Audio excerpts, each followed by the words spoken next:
Magandang araw po sa inyong lahat, lalong-lalo na po sa mga giliw nating tagapakinig.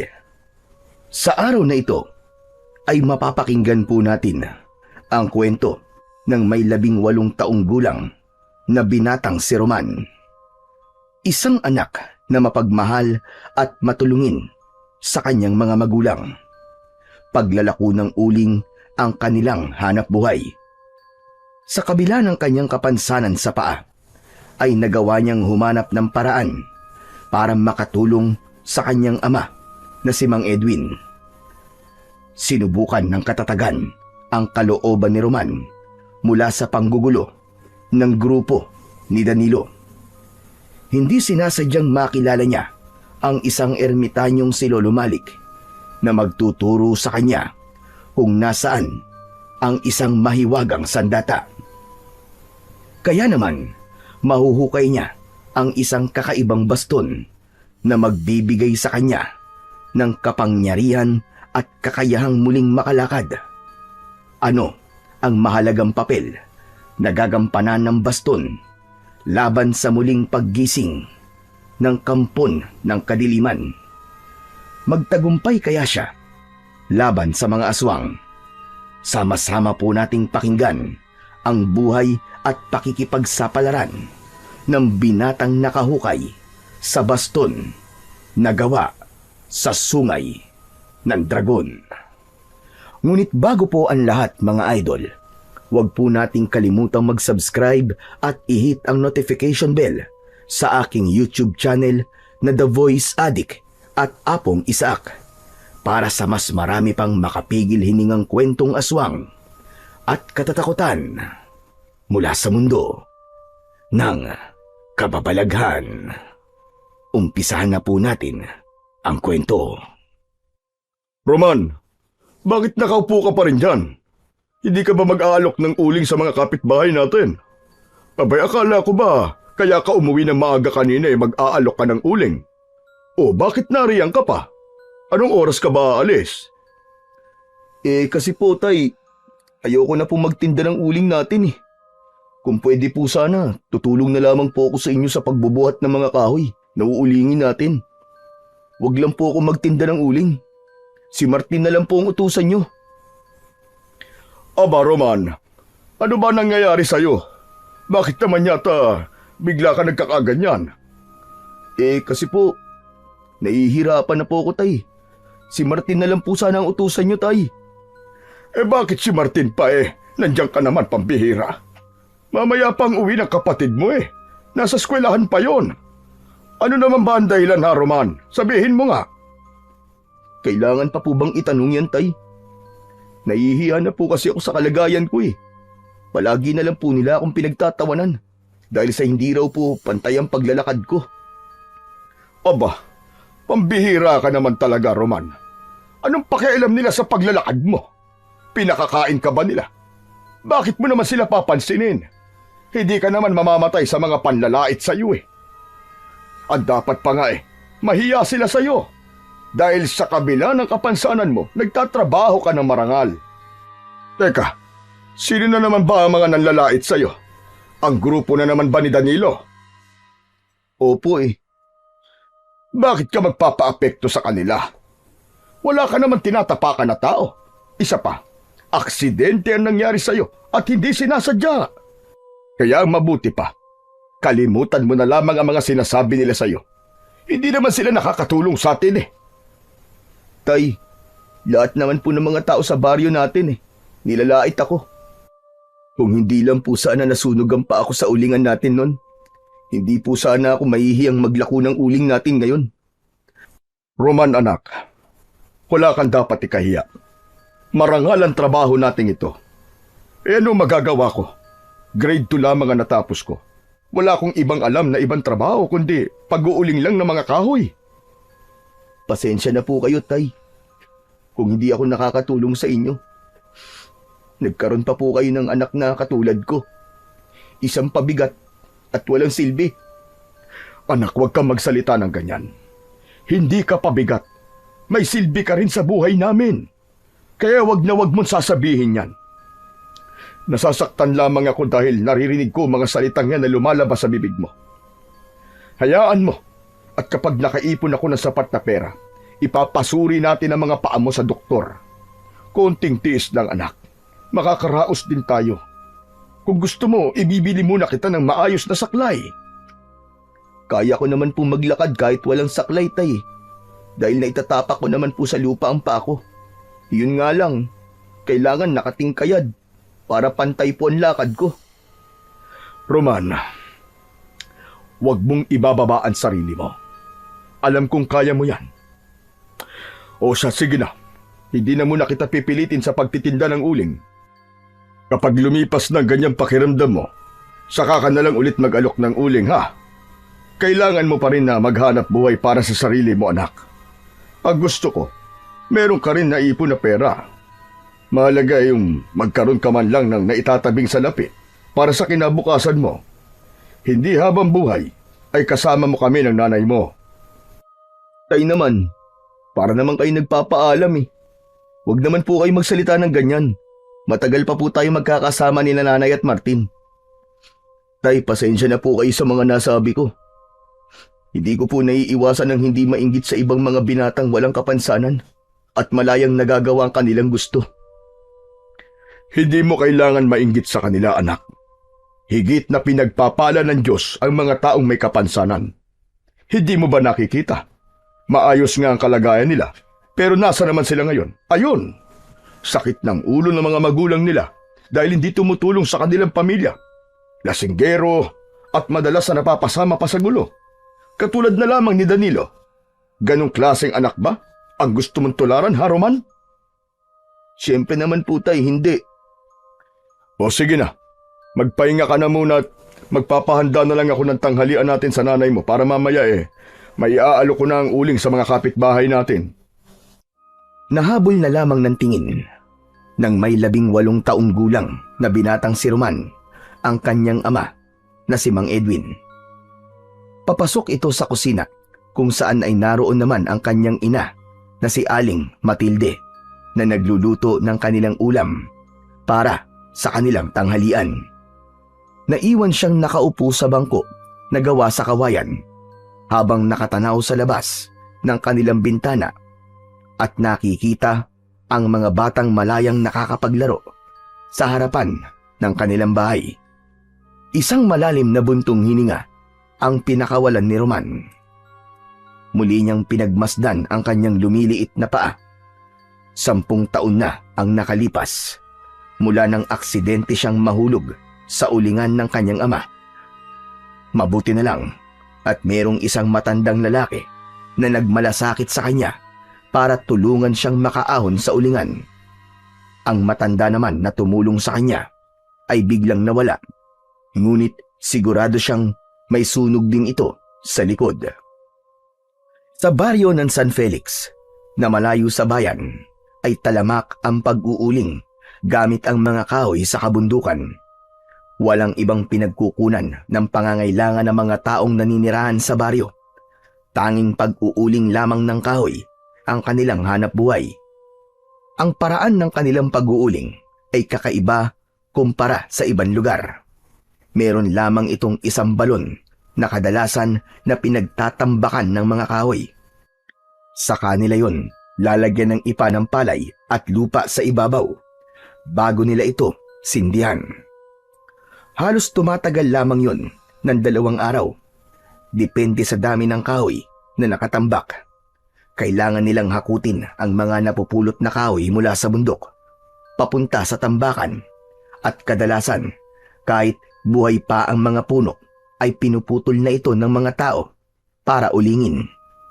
Halos lahat ng gubat sa baryo na yon ay nakakalbo na dahil sa walang tigil na pag-uuling. Ang iba naman ay merong sariling palayan, kaya masyado nilang minamaliit ang hanap buhay ng iilan dahil ang mga mag-uuling daw ay walang iniwan sa mga manok. Isang kahig, isang tuka na dapat daw iwasan dahil baka raw mahawa ng kahirapan. Isang paniniwalang labis na nagpapahirap sa buong pamilya ng mag-uuling. Anak, tara na sa kusina. Nakapaganda na ng tanghalian ng nanay mo. Halika na rito. Nagulat si Roman sa biglang pagsasalita ni Mang Edwin sa kanyang tabi habang nakatanaw pa rin siya sa labas ng bintana. Inalalayan siya ng kanyang ama na tumayo. Saka naglakad papasok sa kusina. Nadatnan niya roon si Aling Matilde na naghahanda ng plato at kutsara para sa kanila. Nasanay siya sa pagsisilbi ng kanyang mga magulang sa kanya. Kaya kung meron man siyang pinagpapasalamat sa Panginoon, yun ay biniyayaan siya ng mapagmahal na mga magulang. Kaya naman, mas lalo siyang nakukonsensya sa hindi niya pag-aalok ng uling sa kanilang mga kapitbahay. Pagkatapos kumain, ay nagsalita si Roman para sabihing balak na niyang maglako ng uling at hindi na lang niya papansinin si Danilo. Oh, biglaan naman yata ang pagbabago ng isip mo. Sigurado ka na ba dyan, anak? Hindi naman kita pinipilit na maglako ng uling eh. Magaling ka kasing manghila ng mga suki. Lahat sila napapabili mo. Pero kung mahihirapan ka naman, Roman, pwede naman ako na lang ang gagawa para sa'yo. Tay, sigurado na po ako. Ako na lang po maglalako ng uling natin. Pasensya na po sa mga nasabi ko po kanina. Ano ka ba naman, anak? Hindi ka naman ibang tao eh. Anak kita at naiintindihan ko kung ano nararamdaman mo. Kaya hindi mo na kailangan humingi ng pasensya. Kaming mga magulang mo, ang dapat na humingi ng pasensya sa iyo, anak. Dahil ganitong buhay lamang ang kaya kong maibigay sa inyong magkapatid. Kung ako nga lang ang masusunod, ang gusto ko mabigyan kayo ng magandang buhay. At tungkol naman dun sa mga taong nanlalait sa kalagayan mo, kung hindi lang talaga masamang gumante, baka inumbag ko na ng suntok ang lahat ng mga taong nanlalait sa iyo, anak. Tay naman, puro naman po kayo biro eh. Hindi ako nagbibiro, Roman. Kapag nagkaroon ka ng pamilya at mga anak, mararamdaman mo rin kung gaano kasakit ang marinig na sinasaktan ng ibang taong yung anak. Parang gusto mong pumatay kapag ikaw mismo makakakita sa sakit na nararanasan ng anak mo. Pero siyempre, hindi mo pa alam yon dahil binata ka pa. Saglit na natigilan si Mang Edwin nang magsalita ang asawang si Matilde. Sinabi ng kanyang ina na hanggat maaari ay iwasan ng makipag-away sa kapwa. Masaya raw ang buhay nang walang kagalit at wag na raw gayahin ang katwiran ni Mang Edwin. Sus, ayan ka na naman. Panira ka naman ang usapan, mahal eh. Nagmamalaki na nga ako sa anak mo eh. Ibinagsak mo pa ako. Halika nga rito sa tabi ko. Ang bango-bango talaga ng mahal ko. Hindi ka na talaga mabiro. Minsan na nga lang akong magmayabang sa anak mo eh. Kinontra mo pa. Teka, bakit ba itong manok mo lasang tinola? Napahagikgik ng tawa si Aling Matilde sa pagbibiro na yun ni Mang Edwin. Napangiti na lamang ang binatang si Roman dahil kahit kaharap siya ng mga ito ay hindi maawat ang dalawa sa paglalampungan. Isang bagay na ipinagmamalaki niya sa iba dahil meron siyang masayahing pamilya. Maya-maya ay inihanda na ni Roman ang kanyang tungkod na gawa sa kawayan. Simple lamang yun na baston na madalas niyang ginagamit kapag naglalako siya ng uling. Pagkatapos niyang maialok ang uling, si Mang Edwin naman ang nagdadala sa bahay ng kanilang mga suki. Malayo ang kailangang lakarin ni Roman bago siya makarating sa bayan dahil dadaan pa siya sa kakahuyan na unti-unti na ring nakakalbo ng dahil naman sa pagkakaingin. Yun naman ang lamang nila sa ibang mag-uuling. Sa kanila ibinibigay ang mga naputol na kahoy kapalit ng paglilinis nila sa kaingin. Ang kaingin ay taniman ng mga gulay na madalas na pinagkukunan ng kanilang pagkain. Palaging magkadikit ang magkakaingin at ang mga mag-uuling para walang nasasayang na produkto. Ang ipinagtataka lamang nila kung minsan, kapag naghahango sila ng uling, ay palaging nawawala ang kalahati ng dapat sana ay kinita nila. Tila merong masasamang loob na nagnanakaw sa ulingan para ibenta sa iba. Sa madaling salita, si Roman ang naghirap sa pag-uuling, iba naman ang nakikinabang. Madalas ay nauuna pa sa kanilang maghango ng uling. Hanggang ngayon ay sakit pa rin ng kanilang ulo ang taong nagnanakaw sa kanilang mga uling. Pagdating ni Roman sa bayan, ay nakatingin sa kanya ang mga nakatambay na kalalakihan sa lamesang nakaharap sa tindahan ni Aling Milen. Merong bote ng alak sa ibabaw ng lamesa. Sakit ng ulo ng mga magulang at malakas pang manigarilyo ang pangkat ni Danilo. Pasimpleng inilinga ni Roman ang kanyang paningin sa paligid bago lumapit sa tindahan ni Aling Milen. Ganun ang kanyang paraan kapag gusto niyang maubos ang mga uling. Inaalok niya sa mga tindahan para mabenta kagad. Kaya lang, sa hindi inaasahang pagkakataon, nakita na naman siya ng pangkat ni Danilo. Nakangisi ang 5 lalaking kasama nito at panayang sulyap sa kanyang paa habang nagtatawanan. Parang pinipiga ang kanyang dibdib sa galit. Hindi niya pinansin ng mga ito at mas lumapit pa sa tindahan ni Aling Milen. Aling Milen, bibili po ba kayo ng uling? Sumilip ang babae sa maliit na butas ng tindahan nito habang nakangiti. Sinabi nitong tamang-tama raw ang pagdating niya at o-order daw ito ng 3 sako ng uling. Nang marinig ni Danilo ang sinabi ng matanda, ay lumapit ito sa kinatatayuan ni Roman habang yakap niya ang baston na gawa sa kawayan. Hoy, Roman! Tutal naman 3 sako ng uling ang order ni Aling Milen. Baka pwedeng samahan mo kami ng 1 alak at 1 kahang sigarilyo. Aba, teka lang. May patago ba kayong pera sa akin, ha, Danilo? Maghanap kayo ng trabaho. Hindi yung ako ang ginugulo nyo para manghingi ng pambili ng alak. Maiya naman kayo sa mga sarili nyo. Aba, mga pre. Pumapalag na yata si Pilantod, ah. Sino bang ipinagmamalaki mo, ha? Yung tatay mong payatot na panot? Wag nyo madamay-damay ang tatay ko dito, ah. Kung ayaw nyo ng gulo. Umalingaw-ngaw ang malakas na tawanan sa paligid ni Roman habang nagtitimpi ng galit at sinusubukang pakalmahin ang kanyang sarili. Mas matitiis niya ang panglalait ng mga ito sa kanya, pero ibang usapan na kapag nadadamay na ang kanyang pamilya. Kaya naman, akma na sanang sasagot si Roman nang biglang lumabas sa tindahan si Aling Milen at ipinagtanggol siya ng babae. Sinabi nitong huwag guluhin si Roman at maawa sa kalagayan niya.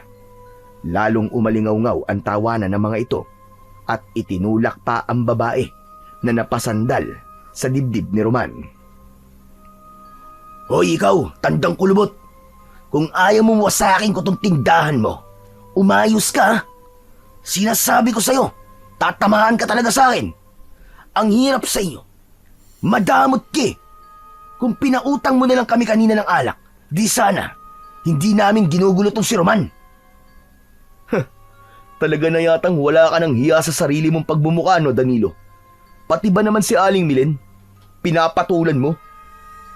Sa galit ng lalaki, ay tinabig nito si Aling Milen at bigla siya nitong kinwelyuhan sa damit.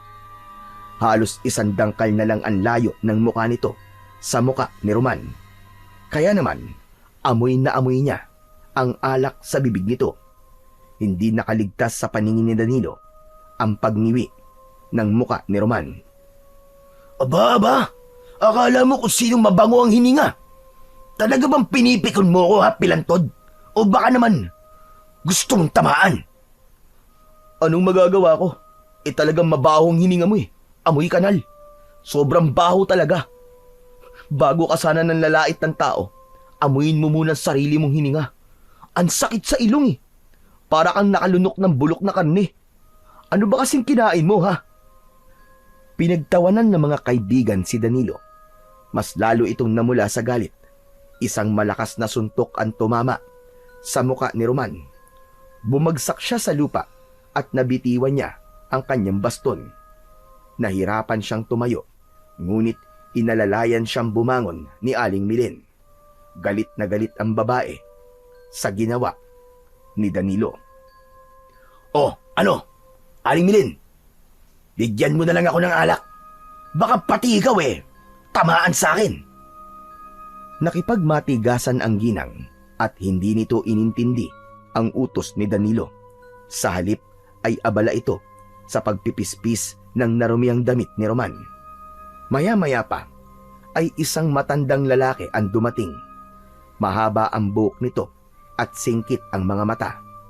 Hindi ito kilala ni Danilo, kaya ito naman ang binalingan ng binata. "Hoy, ikaw tanda! Bago ka lang dito, no? Ayos ang buhok natin, Wala na sa uso."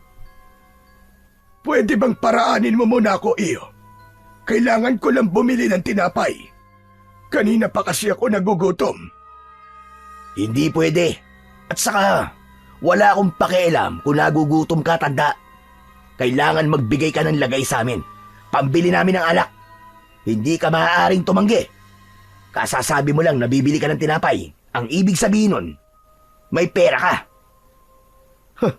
"Danilo, kaawa-awa ka. Pati ba naman na matandang walang laban hinihingan mo ng pambili ng alak? Mahiya ka naman, hoy!" "Ako mahihiya? Pambihira. At sino ka ba para pagsabihan ako ng ganyan, ha? Baka hindi na talaga kita matansya." "Pwede ba, Danilo? Humanap ka ng katapat mo. Yung papalag sa kayabangan mo. Huwag mo kaming idamay. Dahil gusto namin ng tahimik na buhay. Kung magulo na ang buhay mo, sa'yo na lang yan. Huwag mo na kaming isama sa gulo ng buhay mo."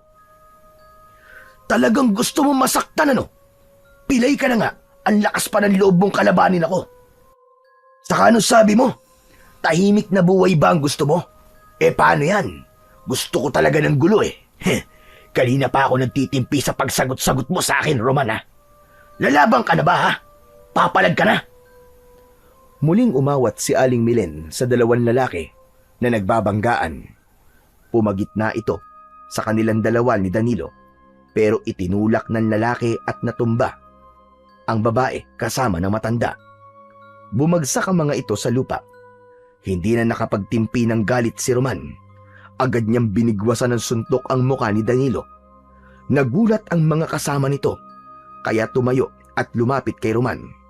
Subalit kahit napapalibutan siya ng mga kalalakihan, ay lumaban pa rin siya sa mga ito. Matagal na siyang nagtitiis sa halos araw-araw na panlalait ng mga ito sa kanyang kalagayan. Hindi na niya kayang palampasin pa kung may mga taong nadadamay na nang dahil sa kanya. Nilapitan ulit ni Roman si Danilo na nakahiga sa lupa. Dahil lasing ito, ay dinamdam nito ang malalakas niyang suntok. Kaya naman, sinakyan niya ang tiyan nito at paulit-ulit niyang sinuntok ang mukha ni Danilo. Pinagtulungan na rin siya ng mga kainuman nito. Ngunit hindi siya natinag. Hindi niya pinansin ang tama ng mga suntok at sipa sa kanyang katawan. Tuloy pa rin ang pagsuntok niya sa mukha ng lalaki. Hanggang sa may naramdaman siya na kamay na pumigil sa kanyang balikat. "Tama na! Tama na, Roman! Awat na! Baka mapatay mo si Danilo! Tumabi kayo! Tama na! Nakikisali pa kayo sa gulo. Imbis na pigilan niyo si Danilo sa panggugulo, ay sinusuportahan niyo pa!" Nagulat si Roman nang biglang sinuntok ng mga ito ang matanda. Kaya naman, kahit hirap siyang tumayo, ay lumaban pa rin siya at iniligtas ang matanda. Lalo na nang basagin ng matabang lalaki ang bote ng alak sa lamesa at itinutok ang bubog sa kanila. Iwinasiwas nito ang bubog upang atakihin si Roman. Kaya't naisip ni Roman na ihanda ang kanyang baston upang yun ang gamitin niya panlaban sa nagwawalang lalaki. Dahil hindi niya kayang tumagal sa pagkakatayo, hinampas niya ng baston ng kamay ng lalaki. Dalawang magkasunod ang ginawa niya. Kaya naman, nabitiwan ng lalaki ang bubog. Tuluyan ang nagdilim ang kanyang paningin. Magkakasunod na hagupit ang ginawa niya sa katawan nito hanggang sa kumaripas ito ng takbo kasama ang ibang mga kaibigan ni Danilo. Iniwan ng mga ito si Danilo na nakatulog na sa lupa. Sinabi ni Aling Belen na ito na ang bahala kay Danilo at kailangan daw na umalis kagad si Roman sa tindahan dahil baka raw balikan siya ng mga kaibigan ni Danilo. Akma na sanang hahakbang si Roman paalis sa lugar na yon nang maramdaman niya ang kamay ng matanda na pumipigil sa kanyang braso. Napatingin siya sa mukha nito at napansin niyang may dugo ang labi nito. Sumama ka sa akin, Roman. Gagamutin ko ang sugat mo. Pero tatang, may sugat din po kayo ah.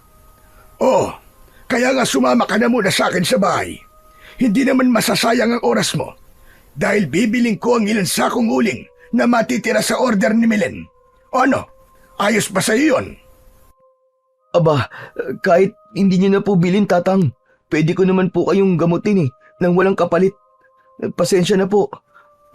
Kung pati ikaw nadamay. Salamat po sa pagkakaligtas niyo sa akin ha.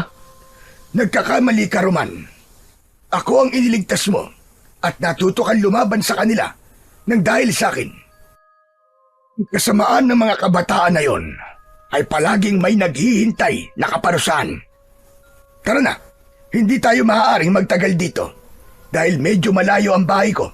Sumama ka sa akin para malaman mo kung nasaan ang bahay ko. Para sa oras na muli akong bumili ng uling sa iyo, ay alam mo na ang pagpunta ron. Nagsimula na ang dalawa sa paglalakad papasok sa kakahuyan. Ngayon lamang nakita ni Roman ang matanda pero magaan ang kanyang loob dito. Nakilala niya lamang ito sa pangalang Lolo Malik dahil yun ang narinig niya kanina na sinambit ni Aling Milen. Habang tinatahak nila ang daan papunta sa bahay nito ay biglang nagsalita ang matanda. Ang totoo ay meron pa akong ibang sadya sa iyo, Roman. Matagal ko nang binabantayan ang lugar na ito dahil sa sandatang nakabaon sa lupa sa gitna ng kagubatan. Tanging ikaw lamang na merong mabuting puso ang may kakayahang humukay sa sandatang tinutukoy ko. Ha? Para sa naman po yung sandata, Lolo Malik? Para sa mga taong gustong manakit sa'yo.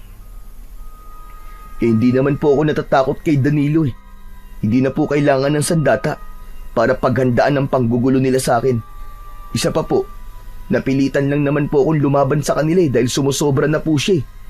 Halos araw-araw ganun po ang ginagawa nila. At saka wala na po siyang pakialam kung matanda o may kapansanan ng ginugulo niya. Hindi yun ang tinutukoy ko, Roman, kundi sandata para sa mga nilalang na matagal nang gumagambala sa mga tao. Ano? At teka, sandali lang po, Lolo Malik. Ano po bang nilalang ang sinasabi niyong gumagambala sa mga tao? Sila ang mga nilalang na nagtatago sa dilim. Sa gubat na to makikita mo ang tunay na sitwasyon ng Barrio San Felix. Ang lihim na pagkamatay ng mga biktima. Alam ni Kapitan Basco, lahat sila ay mag-uuling ng kahoy. Darating ang araw na kayo naman ang malalagay sa panganib. Kaya nararapat lamang na pigilan ang masasamang gawain ni Kapitan Basco. Biglang tumigil sa paglalakad si Roman at tumitig siya sa muka ni Lolo Malik. Hindi niya alam kung ano ang ibig sabihin ng matanda, pero nasisiguro niyang merong itinatagong lihim ang punong barangay sa kanila. Kaya naman nasabi yun ni Lolo Malik. Ano po ba ang ibig niyo sabihin, Lolo Malik? Nakikita mo ba kung ano ang pinagkakaguluhan ng mga tanod ni Kapitan Basco? Tumingin si Roman sa gawin ng mga taong nakapalibot sa bahagi ng lupa na parang may nakahigang tao. Nag-uusap ang mga ito at hindi napapansin na nandoon sila Lolo Malik.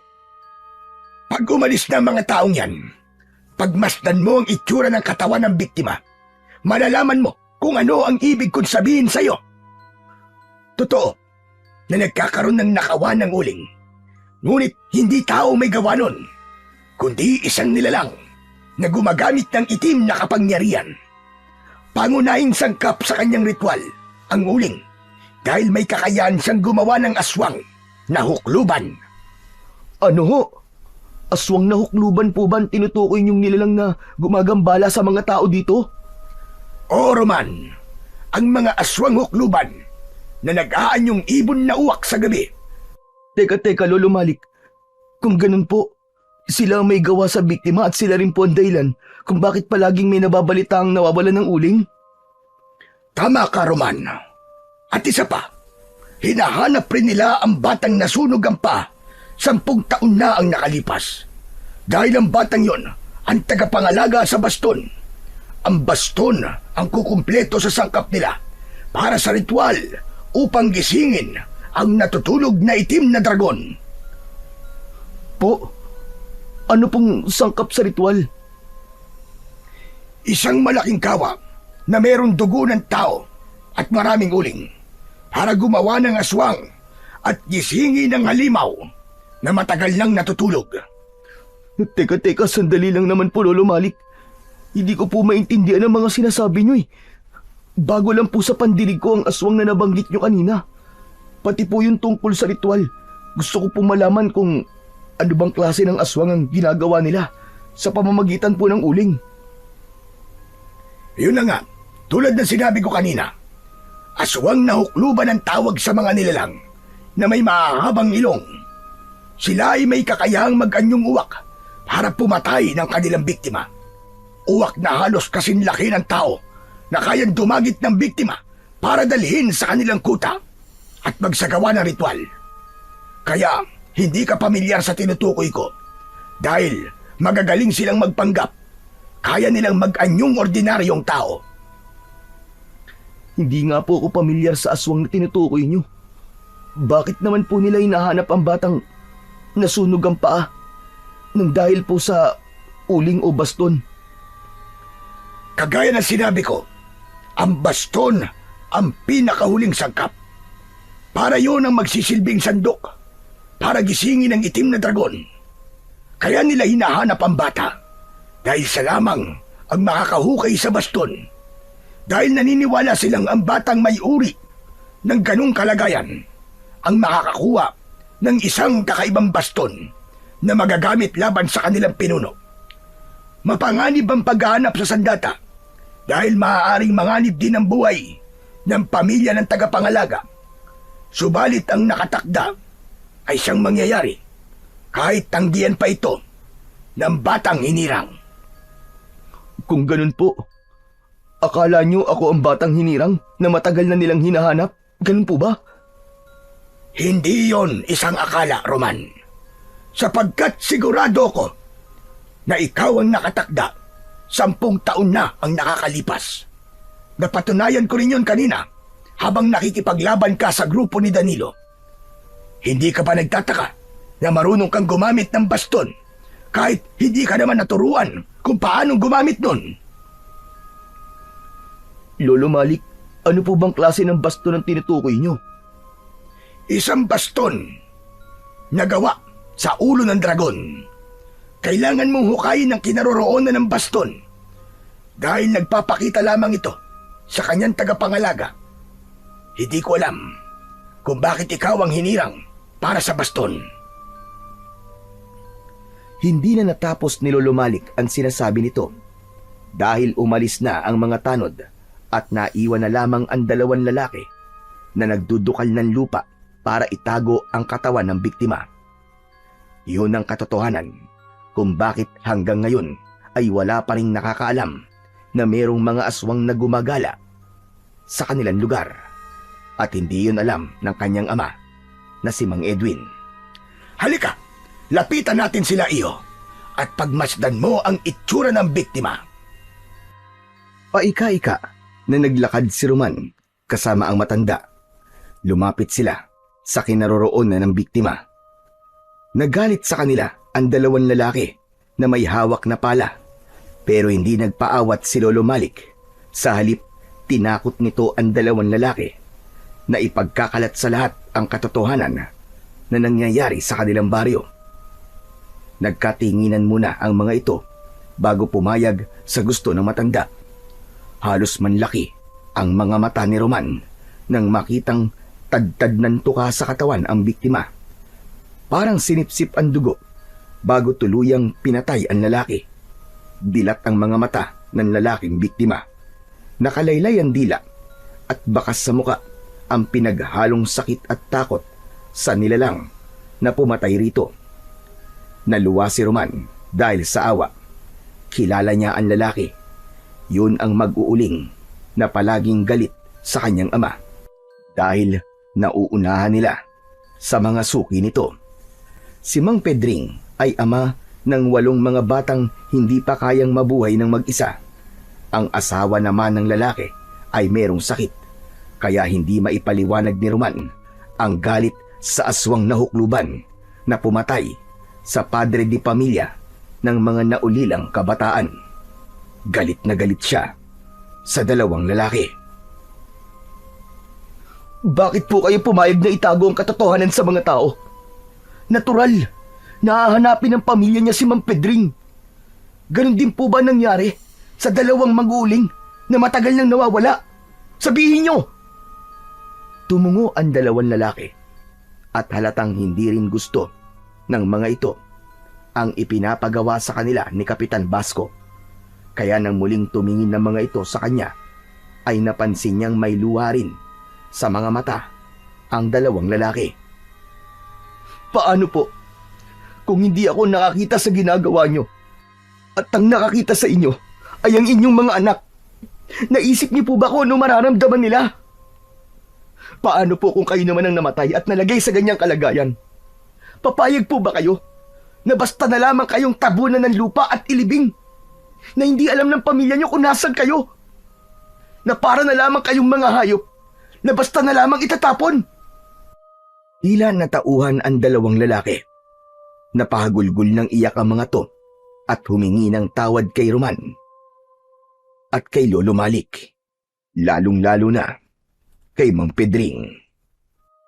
Panahon na para malaman ng mga taon tungkol sa aswang na hukluban. Kayo naman, hindi kayo dapat nagpapatalo sa punong barangay natin dahil mali ang kanyang ginagawa. Wala kayong ipinagkaiba sa mga mamamatay tao dahil para na rin kayo ang pumatay kay Pedring. Kung kaya ng konsensya niyong ibaon na lang si Pedring, sige, magdukal pa kayo ng lupa. Pero kung labag sa loob niyong ginagawa niyo, gawin niyo kung ano ang alam niyong tama.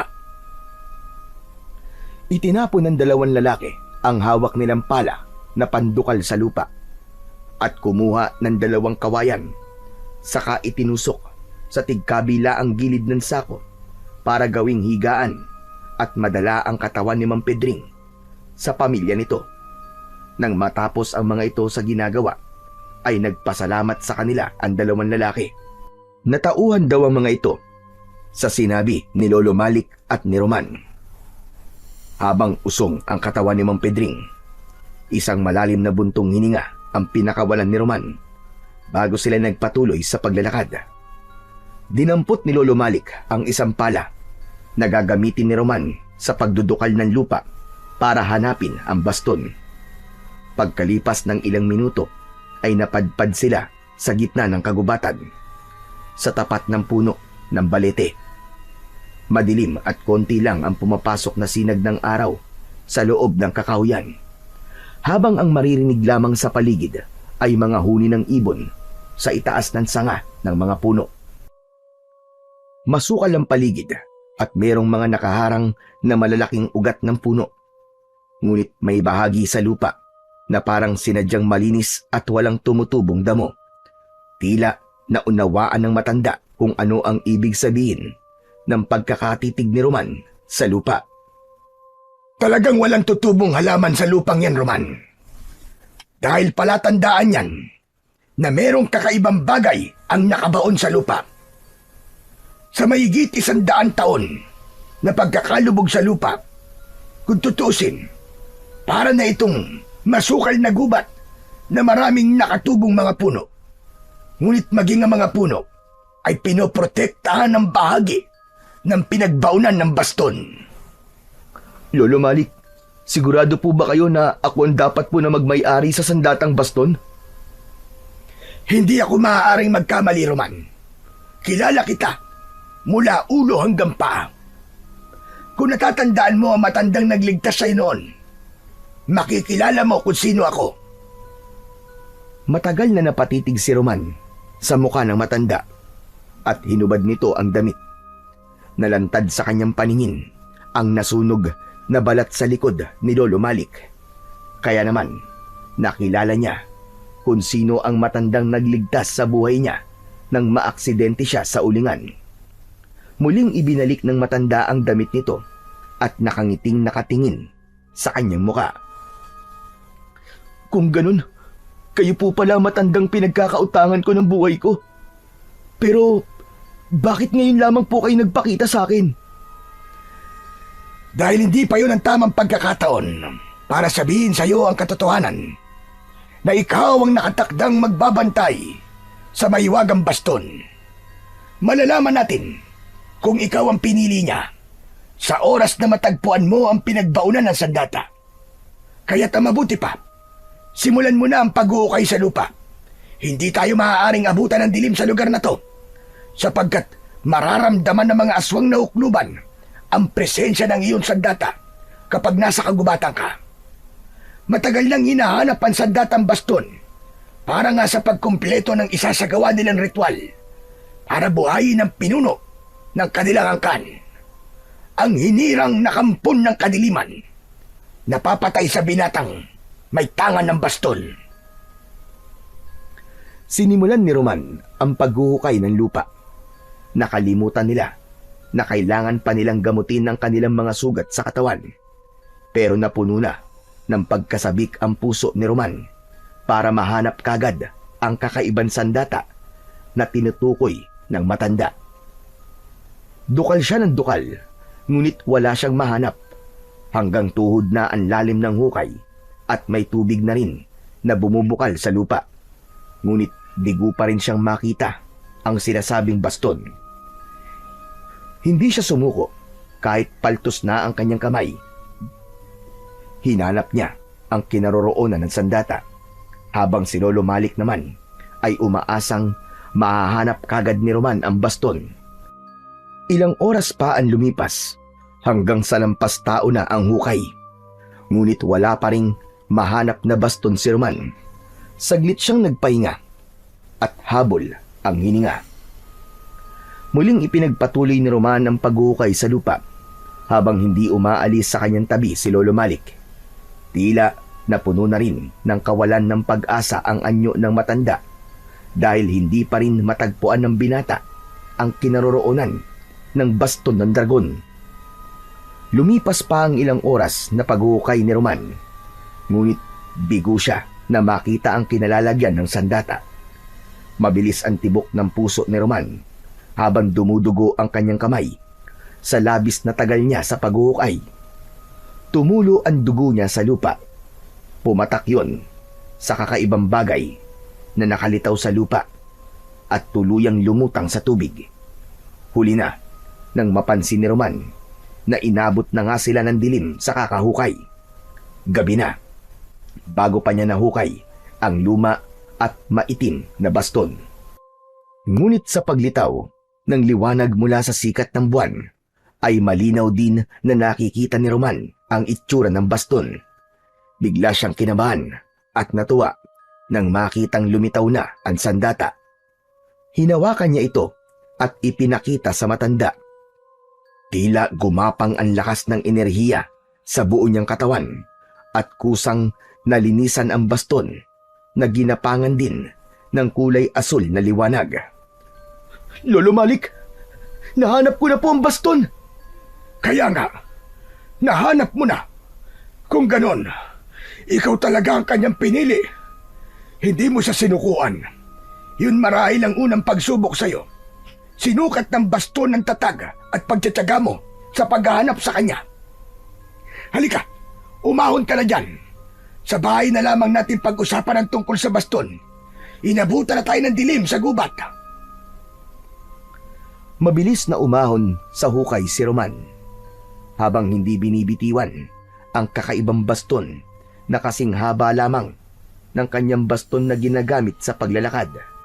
Ang ipinagkaiba nga lamang, tila matigas ang baston na kayang pumatay ng isang kalabaw, ngunit magaan sa kanyang mga kamay. Dahil siguro yun sa kakaibang puwersa na nararamdaman niya sa sandatang hindi niya alam kung saan ginawa. Nang makaahon si Roman, ay mabilis silang naglakad papunta sa bahay ng matanda. Isang maliit na kubo lamang yun, nagawa sa kugon. Pagpasok nila hanggang sa sala, isinara ng matanda ang pinto at mga bintana nito, kasabay ng pagpapausok nito sa kalan ng bunot ng nyog. Lolo Malik, bakit po kayo nagsusunog ng bunot ng nyog? Para maitaboy ang amoy natin at hindi masundan ng mga aswang. Sa ganitong paraan, hindi nila malalaman na hawak mo na ang mahiwagang baston. Hinintay muna ni Roman na umupo ang matanda sa kanyang harapan. Sa kanya inilapag ang baston sa lamesang nakaharap sa kanila. Una na siyang nagtanong tungkol sa baston. Lolo Malik, ano po bang klaseng baston to? Isang baston na hindi gawa sa kahoy, bakal o ginto o kahit na ano pang uri ng metal. Kundi ito ay gawa sa ulo ng isang matandang dragon na pinabagsak ng mga mandirigmang may sumpa. Ang sungay ay pinakinis ng panahon, ngunit nananatili ang likas nitong bangis. Matigas na parang batong buhay at may uring tila pinaghalong uling at abo ng bulalakaw. Pero ang kabuuan ng baston ay gawa sa sungay ng dragon. Taglay nito ang kakaibang kapangyarihan na tatalo sa lahat ng kampon ng kadiliman. Pinagmasdan ni Roman ang nakuhang baston sa kahinawakan. Tila nararamdaman ng baston ang mabilis na pagtibok ng kanyang puso habang mahigpit ang hawak niya sa gitna ng baston. Ang katawan ng baston ay may likas na kurbada, parang sinusundan ng galaw ng kidlat at hangin. Sa bawat galaw nito, may bahagyang tunog na tila bulong ng hangin mula sa kabundukan. Sa gitna ng baston, may ukit na hugis mata. Sinasabing mata yon ng dragon na nakakakita sa mga nilalang na nagtatago sa dilim at halimaw na may taglay na itim na kapangyarihan. Bagamat ang dulo ng baston ay wala na ang hugis ng sungay ng dragon, makikita pa rin ang kakaibang disenyo ng sandata na ngayon lang niya nakita at nahawakan. Para bang konektado ang baston sa kanyang paghinga at pakiramdam. Tila napag-aralan niya kung paano niya to gagamitin laban sa kasamaan. Habang ang dulo ng baston ay may balat ng dragon na pinulupot, hindi para palamuti, kundi bilang pananggalang sa mga espiritong mapanlinlang. Kapag itinuro ng baston sa langit, ang hangin ay magiging isang dilubyong wawasak sa mga aswang. Kapag isinaksak naman ito sa lupa, ang mga ugat ng mga puno ay gagalaw hanggang sa maubo sa mga aswang sa pamamagitan ng pagyanig ng paligid. Ikaw pa rin ang magpapagalaw sa kapangyarihan taglay ng baston na gawa sa sungay ng dragon. Hindi ito baston ng karaniwang tao. Ito'y baston ng tagapangalaga ng lihim ng mga tagasunod ng dragon. Sa bawat hawak nito, bumibigat ang hangin at ang mga nilalang ng dilim ay mapapaurong. Ngunit may kahinaan ang tagapangalaga ng baston. Hindi ka maaaring humawak sa uling. Dahil kung hindi, mapapasunod ka nila sa pamamagitan ng hipnotismo at magagamit ka nila para sa pag-aasik nila ng lagim. Kung ganun po, sinasabi po ba niyong hindi ko na maaaring tulungan si tatay sa pag-uuling? Magkakasunod na pagtango ang itinugon ni Lolo Malik sa kanyang tanong. Huling pagdala pala niya ng uling sa kanilang mga suki kanina. Bigla niyang naalala na gabi na at baka hinahanap na rin siya ng kanyang ama. Nagpaalam na si Roman sa matanda dahil kailangan niya nang umuwi sa kanilang bahay. Ngunit paglabas niya ng pintuan ng kubo ng matanda, biglang nawala ang bahay. Hinilabutan siya sa katawan at napatingin sa hawak niyang baston. Niloko siya ng matanda dahil ang sabi nito ay bibili pa ito ng uling sa kanya. Kaya lang, naisip ni Roman na baka ginawan dahilan lamang yun ng matanda para makausap siya at maibigay sa kanya ang makapangyarihang baston ng sungay ng dragon. Naglakad siya at itinukod ang baston sa lupa. Malalaki ang hakbang ng kanyang paa na tinahak ang daan pabalik sa kanilang bahay. Ngunit sa kasamaang palad ay hindi niya maalala kung saan siya dumaan. Nalibang siya sa pakikipag-usap sa matanda, kaya hindi niya na alam kung tama pa ba ang daan na tinatahak niya. Maya-maya pa ay natanaw ni Roman ang bahay kubo na merong umuusok na kalan. Lumapit siya sa bahay at nagtawag ng maaari niyang mahingan ng tulong. Tao po? Tao po? May tao po ba rito? Ilang saglit lang ang lumipas ay narinig ni Roman ang yabag ng paa mula sa taong nakatira sa kubo na yon. Bumukas ang pinto na gawa sa sawaling kawayan at sumilip ang isang lalaking kasing edad ng kanyang ama na si Mang Edwin. Seryoso ang mukha nito na nakatingin sa kanya at sa baston na hawak niya. Nag-aalalang binuksan nito ng malaki ang pintuan saka lumabas ng bahay. Bakit? Anong kailangan mo? Hindi ba't ikaw yung anak ng mag-uuling? Napako ang tingin ng lalaki sa paa ni Roman at nabakas ang matinding pag-aalala sa mukha nito. Bumundol din ang kaba sa dibdib ni Roman dahil kilala siya ng lalaki. Tila hindi siya makahinga sa presensya ng lalaki sa harapan niya. Ngunit hindi siya nagpahalata. Diretso siyang tumingin sa mukha nito at nagtanong kung saan ang daan papunta sa labas ng kagubatan. Kung ganun pala, ay naliligaw ka. Saan ka ba nagpunta at gabing-gabi na naglalayas ka pa? Alam mo, talagang kilala kita. Ikaw siguro yung anak ni Edwin na nambugbog kay Danilo at sa mga kainuman niya. Alam mo bang nagkakagulo ang baryo ngayon dahil sa pagkamatay ni Paring Pedring? At ang ama mo ang itinuturong salarin ng 2 taong nakakuha sa bangkay. Nanlalaki ang mga mata ni Roman sa mga narinig. Maigpit niyang nahawakan ang kanyang baston at bumakas ang galit sa mukha ng binata. Teka, hindi po totoo yan. Alam ko po kung sino ang pumatay kay Mang Pedring. Aswang po na hukluban na may gawa nun. Hindi po si tatay ang pumatay sa kanya. Wala kang katibayan na merong aswang. Hindi ba't dati nang magkagalit ang tatay mo at si Pedring? Kaya siya ang tinuturong pumatay sa kumpare ko. Hindi po totoo yan. Wala pong kasalanan si tatay. Saka bakit niyo po kilala si tatay? Bakit hindi ko naman siya makikilala? Saksakan ng sama ng ugali ang tatay mo. Ayaw niyang may kalaban sa pag-uuling. Baka nga siya pa nagnakaw ng mga nawawalang uling sa baryong to Teka. Sobra naman po yata ang mga paratang niyo sa tatay ko. Hindi po magnanakaw ang ama ko. Mabuti po siyang tao at hindi masamang ugali ng tatay ko. Makakaalis ka na.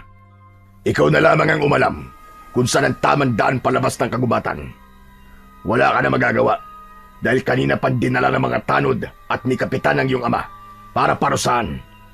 Alam mo naman siguro kung ano ang ginagawa sa mga taong nahuhuling nagnanakaw ng uling, lalo na kung nakapatay pa ng tao. Ngunit alam ko pong hindi nila maaaring parusahan ang tatay ko nang wala silang nahahanap na katibayan na siya ang pumatay kay Mang Pedring. Kaya ko pong patunayan na aswang ang pumatay sa kanya. Huwag mong kalilimutan na bawal tumistigo ang anak na pabor sa ama. Hanggat wala ka na ipapakitang katibayan na susuporta sa sinasabi mo, wala kang laban sa kanila. Kailangan mong tapatan ang 2 testigo na nagtuturo sa iyong ama. Paano nangyari yon? Nakipag-usap pa sa amin ng dalawang lalaking yun. Bakit nila ibinibintang sa ama ko ang kasalanan na yun? Tama lamang yun sa kanya nang mabawasan na ang masasamang ugali sa baryong ito. Masama at matalim ang pinukol na tingin ni Roman sa lalaking kaharap. Ngunit naramdaman niya sa kanyang baston ang tila malakas na enerhiya na lumalabas sa kanyang sandata. Pati na ang puwersang naghihila sa kanya para pasukin ang bahay ng matandang kaharap. Pero dahil mas nangibabaw kay Roman ang pag-aalala sa kalagayan ng kanyang ama, mabilis siyang tumalikod sa kausap at kasing bilis naman ng kidlat na umalis sa lugar na yon. Habang tumatakbo ay umagos ang masaganang luwa sa kanyang mga mata. Napansin ni Roman na naigagalaw na niya ng maayos ang mga paa niya. Saglit siyang tumigil sa gitna ng kagubatan at pinagmasdan ang kanyang paa. Nawala na ang itim na bakas ng sunog sa peklat at napalitan yun ng kulay asul na liwanag na parang siya lamang ang nakakakita. Napalinga siya sa kanyang paligid. Tila may bulong ang hangin kung saan siya dapat dumaan at kung ano ang kanyang gagawin. Makapangyarihan ng baston na kaya siyang pakilusin ng mabilis. Punong-puno ang kanyang dibdib ng pag-aalala para sa kanyang ama. Muli niyang ipinagpatuloy ang pagtakbo palabas ng kagubatan. Mula sa kanyang kinaroroonan ay tinahak niya ang daan patungo sa lugar na madalas na pagdausan ng pagpaparusa sa mga taong nagkakasala sa kanilang baryo. Lihim siyang nagalit kay Lolo Malik na pagkatapos maibigay sa kanya ang baston ay bigla na lamang itong nawala at iniwan siya ng ganun-ganun na lamang. Pagdating niya sa bahay pulungan ng mga tanod, naabutan niya ang kanyang ama na nakatayo sa poste at nakagapos sa gitna ng damuhan. Duguan ang katawan nito at punit-punit ang damit. Saglit lang siyang nawala at nang bumalik siya ay ganito na ang sinapit ng kanyang ama. Tay! Tay, gumising ka! Ano po nangyari? Paano nangyari nandiyan kayo? Diyos ko! Anong ginawa nila sa inyo, Tay? Napaluhod si Roman sa harap ng kanyang ama na nakagapos sa posting kahoy. Wala itong malay. Nakatungo na tumutulo ang dugo sa noo. Habang ang nakalagay sa dibdib ay isang karton na may nakasulat na huwag tularan sapagkat magnanakaw ang kanyang ama. Galit na galit at nanginginig ang kamay ni Roman nang tanggalin niya ang karatula sa dibdib ng kanyang ama habang nakasabit yon sa leeg ni Mang Edwin. Parang pinupunit ang kanyang puso sa awa niya sa kanyang ama. Hindi sila Diyos para parusahan ka ng ganito. Ang sama nila. Lalong-lalo ka na Kapitan Basco. Para pagtakpan ang totoong nangyayari sa baryo natin. Ikaw ang kanilang sinisisi sa pagkamatay ni Mang Pedring. Mga hayop sila. Pagbabayaran ng mga taong yun ang ginawa nila sa inyo, Tay.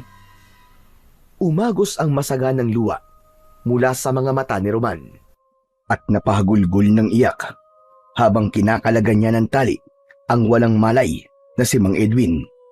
Narinig niya ang boses ng kanyang ina na si Aling Matilde at ang kapatid niyang si Martin. Umiiyak ang mga ito na yumakap sa kanya. Nalaman ni Roman na ipinakaladkad ang kanyang ama sa kalabaw at iginala sa buong baryo.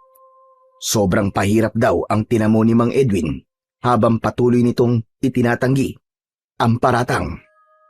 At dahil sa nararamdaman ng baston ang matinding emosyon ni Roman, itinaas niya ang kanyang sandata at sumigaw siya ng malakas na parabang doon niya ibinubunton ang matinding galit. Lumitaw ang malakas na liwanag sa baston papunta sa kalangitan. Nagkagulo ang mga ibon at ang kanina pa palang nakatagong mga nilalang sa itaas ng puno ay nagsimulang umatake papalapit sa kanilang kinaroroonan. Iwinasiwas ni Roman ang kanyang baston sa ere. Pagkatapos ay ikinubli niya ang kanyang ina at kapatid sa tabi ni Mang Edwin. Sila na lamang ang tao sa lugar na yon, kaya malaya siyang gumalaw nang naaayon sa kapangyarihan ng kanyang baston. Malakas niyang ipinalo ang sandata niya sa katawan ng malaking ibon na uwak.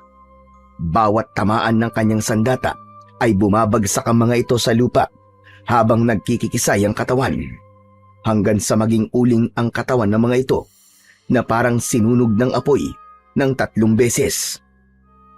Nay! Martin! Kahit na anong mangyari, huwag kayong aalis sa tabi ni tatay. Ako na ang lalaban sa mga nilalang na to. Sila mga aswang na totoong pumatay kay Mang Pedring. Patuloy sa pag-atake ang mga aswang na hukluban. Halata ni Roman na balak ng mga ito na kunin ang kanyang baston. Pero dahil sa liwanag na taglay ng kanyang sandata, ay hindi makalapit ang mga ito. Paikot na lumipad ang mga aswang sa kanilang tapat na parabang naghahanap ng pagkakataon kung paanong makukuha ang kanyang sandata. Napuno ng ingay ang buong paligid mula sa huni ng mga aswang na anyong ibon na uwak. Takot na takot ang kanyang ina at kapatid habang yakap ang katawan ng wala pa ring malay na si Mang Edwin. Kaya hindi siya makabuelo sa pakikipaglaban dahil anumang oras na magkamali siya ay buhay ng kanyang pamilya ang nakataya. Kung alam lamang niya na ang buhay ng kanyang pamilya ang malalagay sa panganib, ay hindi na sana niya hinukay ang sandata at hindi na lang sana siya naniwala sa matanda. Hindi nagtagal ay isa-isang bumaba ang mga nilalang sa lupa. 6 na dipa ang layo mula sa kanilang kinatatayuan. Nagbago ang anyo ng mga aswang. Naging mga taong may mahahabang ilong na parang sa tuka ng ibon. Ang pakpak ng mga ito ay nagmistulang isang malapad na tela na kulay itim. Halos sumayad yon sa lupa. Ang halimaw na nasa gitna ng grupo ay ang pinunong nag-uutos sa mga ito para siya ay patayin. May hawak din itong baston, ngunit gawa sa kahoy na merong 3 talim sa dulo na tila gawa sa bakal. Umalingaw-ngaw ang boses nito sa katahimikan ng gabi. Walang sino man ang makakapigil sa malakas na kapangyarihan ko. Kahit ikaw na isang binatang nagtataglay ng baston na gawa sa sungay ng dragon. Yan na lamang ang hinihintay ko para sa ritual na gigising sa mahal naming Panginoon. Hindi kayo magtatagumpay at walang Panginoon ang magigising ng dahil sa baston ko. Kaya humanda kayo dahil ito na ang katapusan niyong lahat. Tama na ang satsat. Simulan na natin ang laban. Isang malaking pagwit ng pabilog sa lupa ang ginawa ni Roman. Palibot yun sa kinaroroonan ng kanyang pamilya na parabang yun ang nagsisilbing proteksyon para hindi makalapit ang mga aswang sa kinatatayuan ng kanyang mga magulang at kapatid. Lumitaw ang kulay asul na usok sa palibot ng guwit at sa muling pagsugod ng mga aswang sa kinaroroonan ni Roman ay itinarak niya ang dulo ng kanyang baston sa lupa. Kagaya ng inaasahan, yumanig ang lupa at natumba ang mga nilalang. Tanging ang pinuno lamang ang natirang nakatayo. Sinamantala ni Roman ang pagkakataon. Agad siyang sumugod sa mga kalaban at isa-isa niyang pinaghahampas ng kanyang baston ng mga aswang. Tumama ang kanyang sandata sa katawan ng bawat aswang na lumalapit sa kanyang kinaroroonan. Ang mga nilalang na nakahandusay sa lupa ay isa-isa niyang pinagpapapalo ng baston. Kitang-kita niya na unti-unting nasusunog ng apoy ang katawan ng mga ito, hanggang sa natira na lamang sa lupa ay ang kulay itim na kalansay ng mga aswang. Hindi maaari.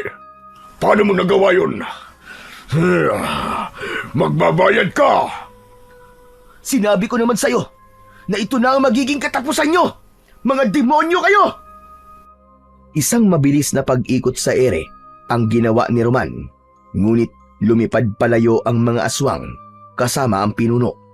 Bago tuluyang nakatakas ang iba, ay tinamaan ito ng liwanag na nanggagaling sa baston ni Roman. Bumagsak ang 2 aswang na nahagip ng kanyang baston. At yun ang naisip niya na gamiting katibayan na totoong merong mga aswang sa kanilang lugar.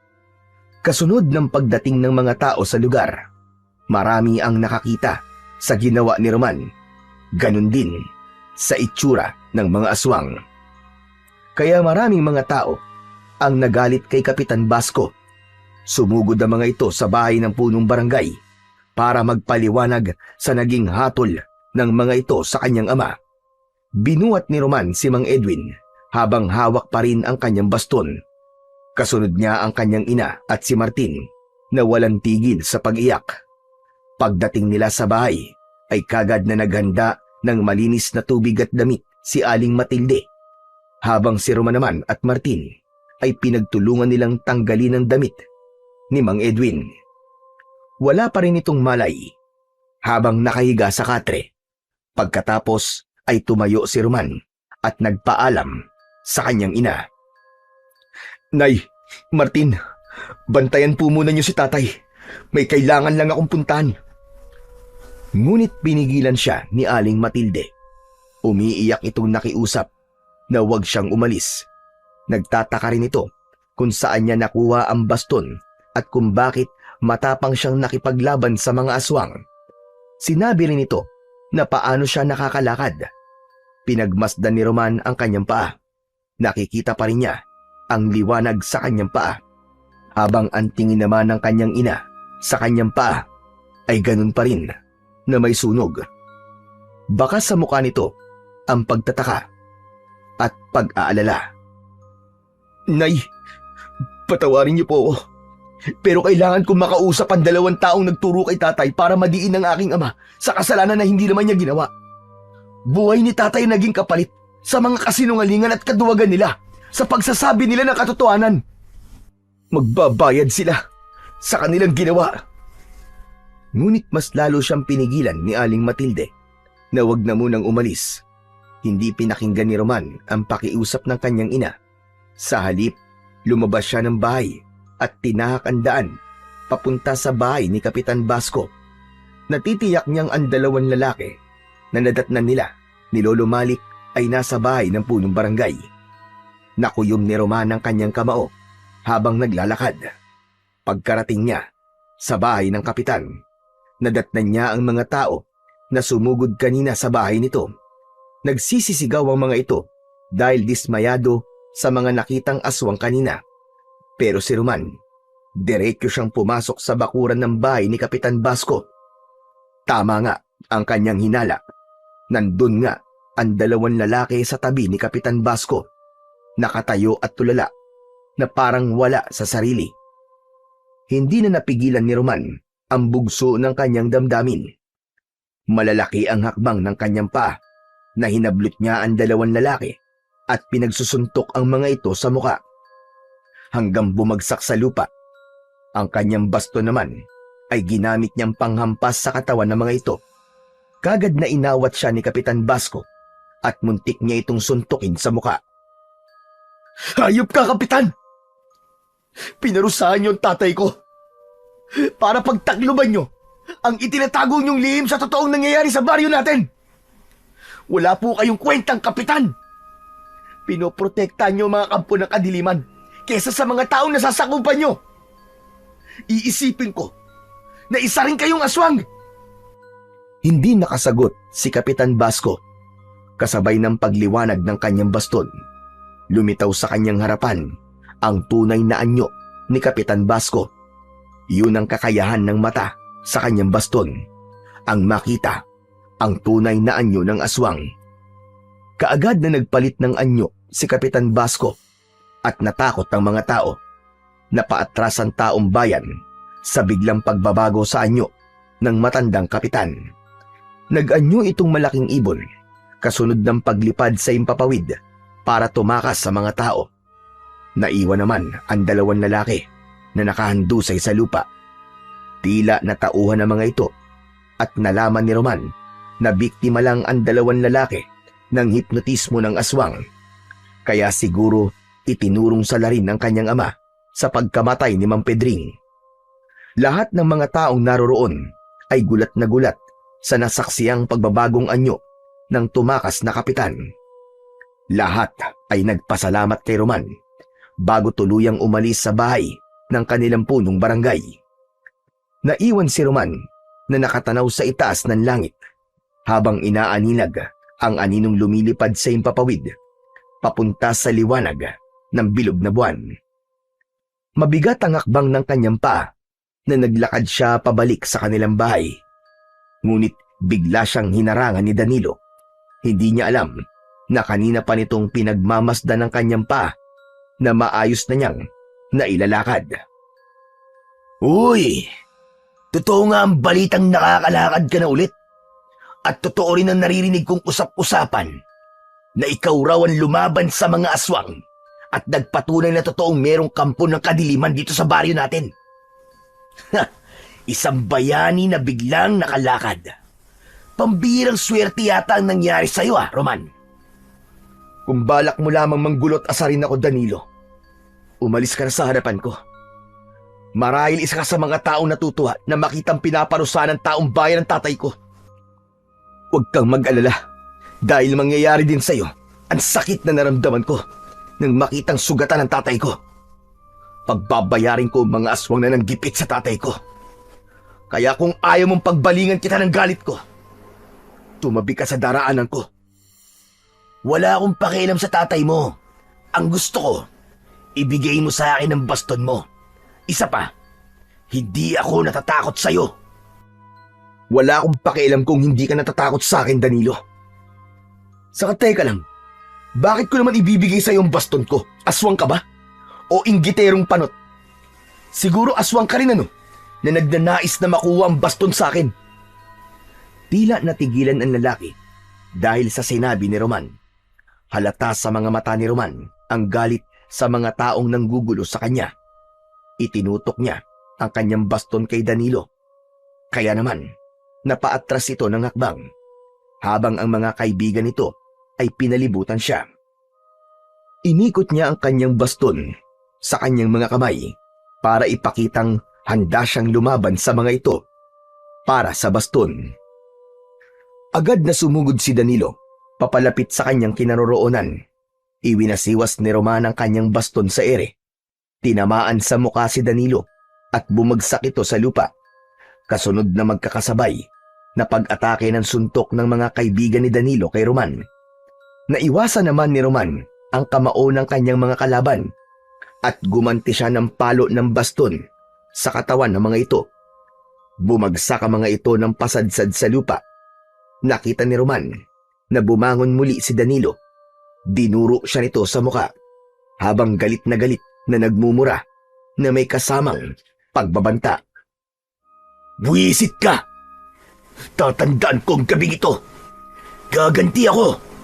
Pagsisisihan mo ang ginawa mo sa akin. Humanda ka! Babalikan kita!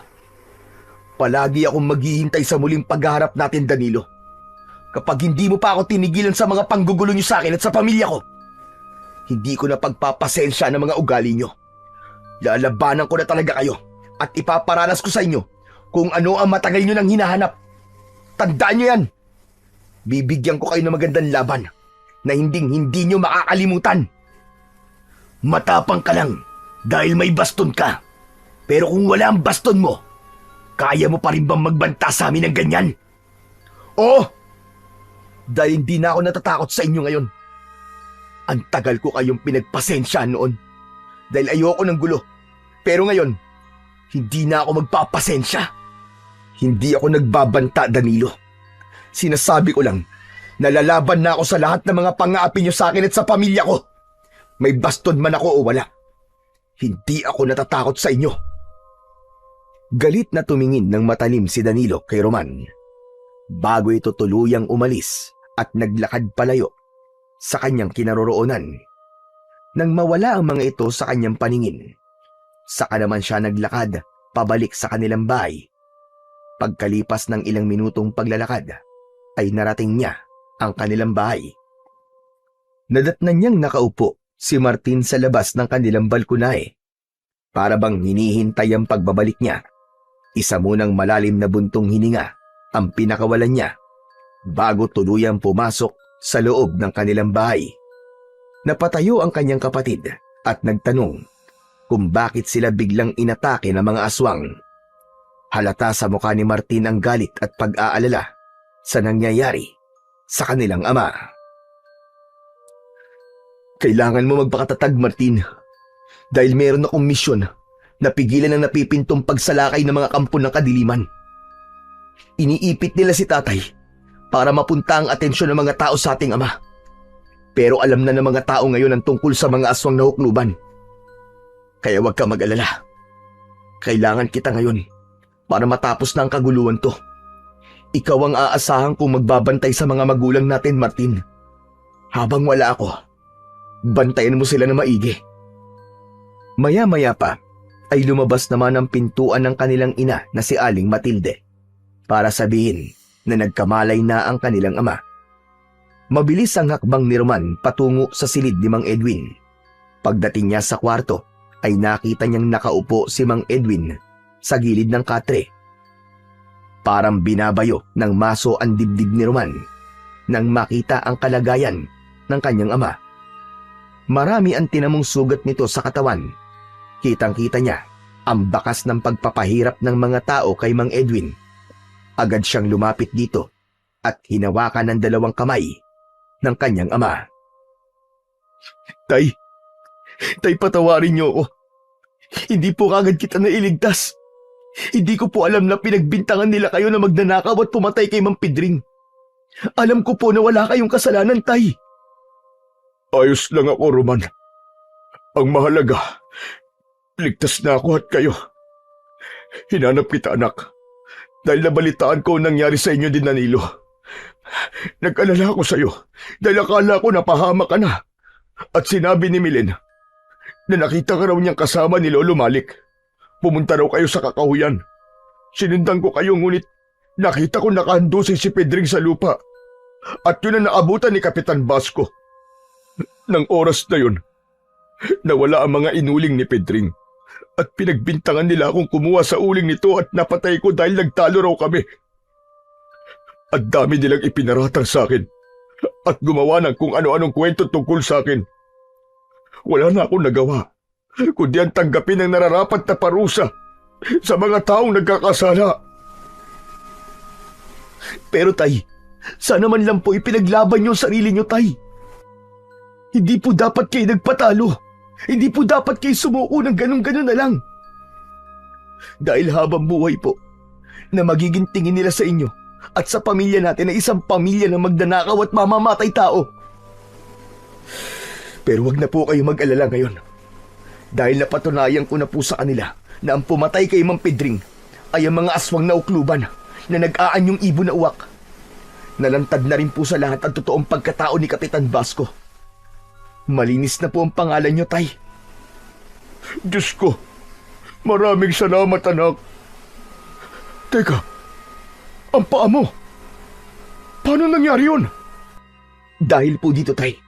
Dahil po dito sa baston na hawak ko. Binigyan niya ako ng kapangyarihang makapaglakad ng maayos. Teka, saan mo nakuha ang baston na yan, anak? Itinuro po sa akin ni Lolo Malik. Nakabaon po to sa gitna ng kagubatan. Gawa daw po ito sa ulo ng dragon. At ang baston mismo ay nagmula naman sa sungay ng dragon na napatay noon ng mga mandirigmang may sumpa. Anak, anong ibig sabihin ng mandirigmang may sumpa? Sila po ang mga taong may dalang kapangyarihan na bunga ng sumpa. Maaaring lakas o kakayahang makipaglaban sa mga nilalang ng dilim. Sa pamamagitan ng kanilang malakas na orasyon, napatay po nila ang dragon. Kaya ang kanyang sungay ang ginamit upang gumawa ng sandatang papatay sa pinakamalakas na kampo ng kadiliman na merong itim na kapangyarihan. Yun din po ang dahilan kung bakit ang baston ang pinakahuling sangkap para magising ang kanilang pinuno na itim na dragon na siyang tatalo naman po sa aking kapangyarihan. Kung ganun pala, anak, nasa panganib ang buhay mo dahil marami magtatangka sa baston na hawak mo. Opo, tay. Bawal na rin po akong humawak ng uling, tay. Dahil yun daw po ang kahinaan ko. Lahat ng may kinalaman sa itim na kulay. Dahil madali raw po ako matatalo ng itim na hipnotismo ng mga aswang at magagamit ang baston sa pag-asik po nila ng lagim. Naghari ang katahimikan sa pagitan ni Mang Edwin at Roman, habang sina Martin at Aling Matilde naman ay bakas ang takot at pag-aalala sa muka ng mga ito. Yumakap si Mang Edwin sa asawa at nag-aalalang humugot ng isang malalim na hininga. Halata ang takot na baka isang araw ay muli silang salakayin ng mga aswang. Kinabukasan, maagang nagising si Roman. Agad siyang napabalikwas ng bangon. Hinanap niya kagad ang kanyang baston. Mabuti na lang at hindi yun nawala sa kanyang tabi. Maya-maya pa ay bumaba siya sa kanyang katre at naglakad papunta sa kanilang kusina. Nadatnan niya ang kanyang ina na abala sa paghuhugas ng pinggan, habang ang kanya namang ama ay malayo ang tanaw sa labas ng bintana. Walang imika ng dalawa na parabang malayo ang mga iniisip, kaya hindi na malayan ng mga ito na kanina pa siyang nakatayo sa tabi ng kanyang ama. "Tay, kumusta na po ang pakiramdam niyo?" Hindi kagad nakapagsalita si Mang Edwin sa tanong na yun ni Roman, dahil abala ito sa pagtanaw sa labas ng bintana. Kaya inulit pa ni Roman ang pagtatanong sa kanyang ama.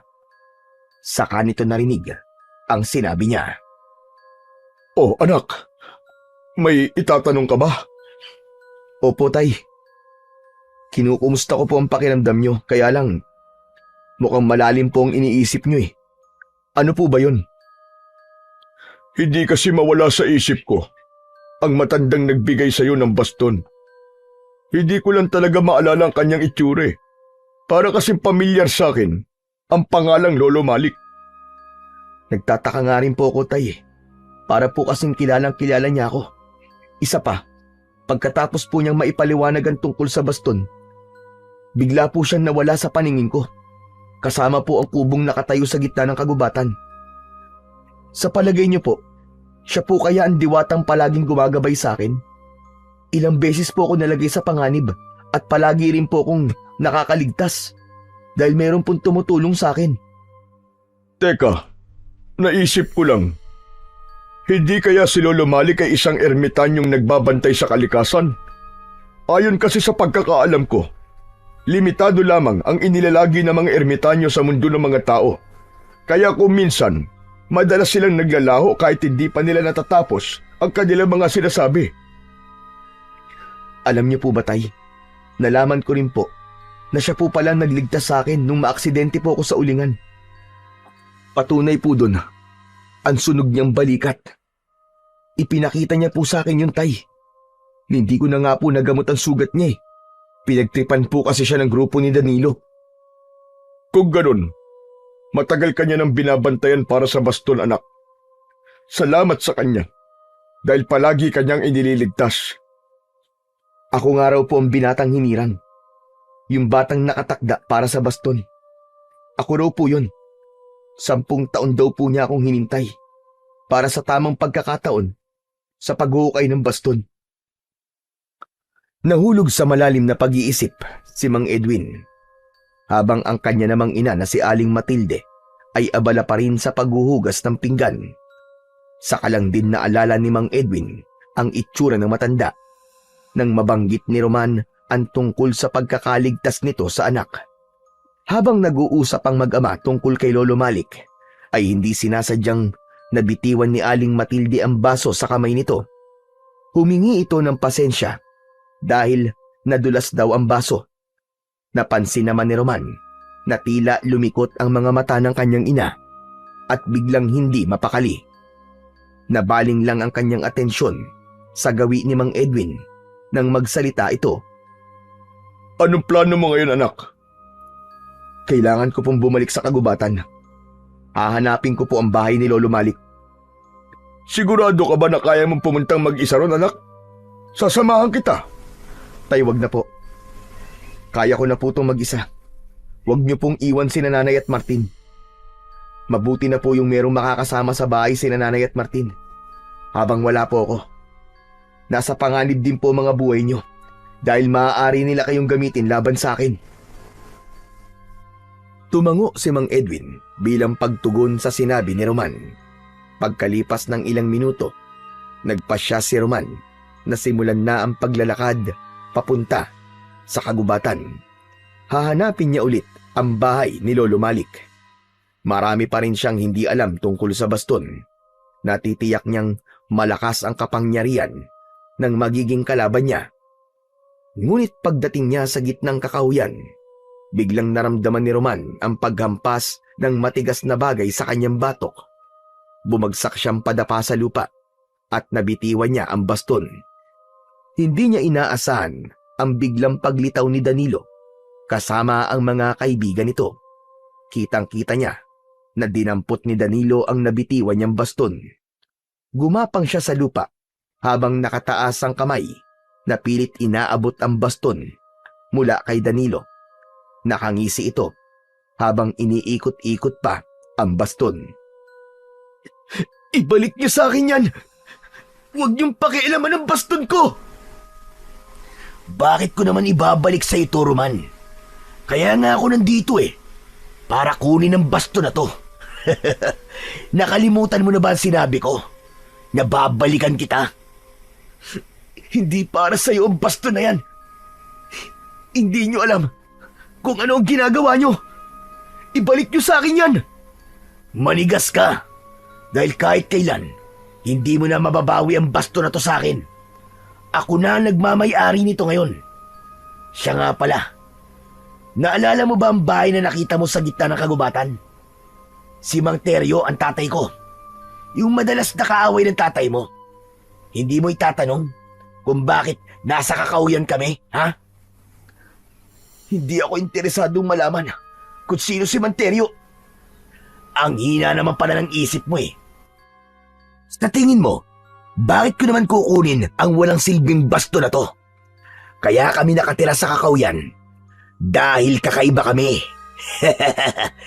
O ano, hindi mo pa rin ba naiintindihan kung bakit ko kinuha ang baston sa'yo? Dahan-dahang bumangon si Roman habang sapu-sapo ang batok na tinamaan ng kahoy. Saka muling hinarap ang grupo ni Danilo. Bumundol ang kaba sa kanyang dibdib dahil alam na niya kung ano ang dahilan kung bakit pinag-interesan nito ang baston. Anong ibig mong sabihin, Danilo?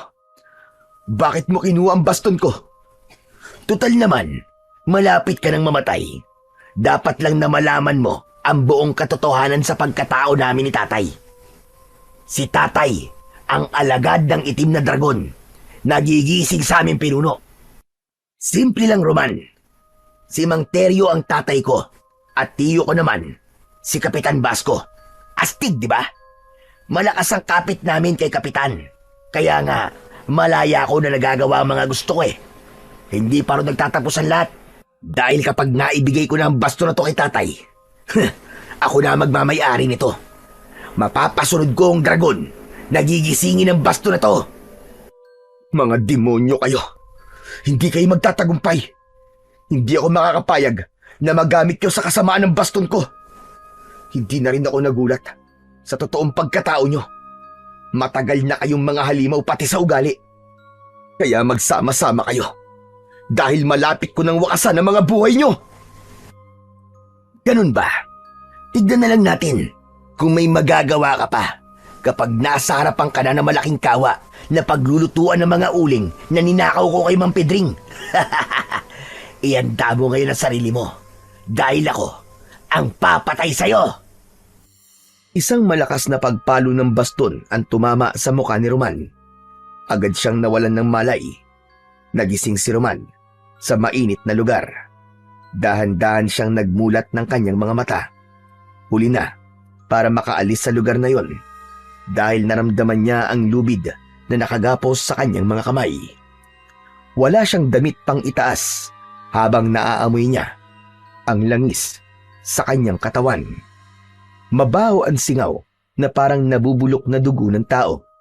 Sa gitna ng kanyang kinakalagyan ay isang malawak na damuhan ang nakikita niya. Sa gitna ng damuhan sa harapan niya ay nakalagay naman ang malaking kawa na kumukulo sa sobrang init mula sa apoy. Habang ang uling ay nakalutang sa likidong unti-unting nabubuo dahil sa pagkaluto. Alam ni Roman, ang nakikita niyang kawa ay ang kagamitan sa pagsasagawa ng ritual ng mga aswang na hukluban para gisingin ang natutulog na itim na dragon.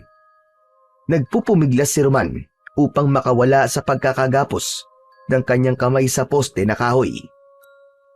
Narinig niya ang yabag ng mga paa ng mga nilalang na papalapit sa kanyang kinaroroonan.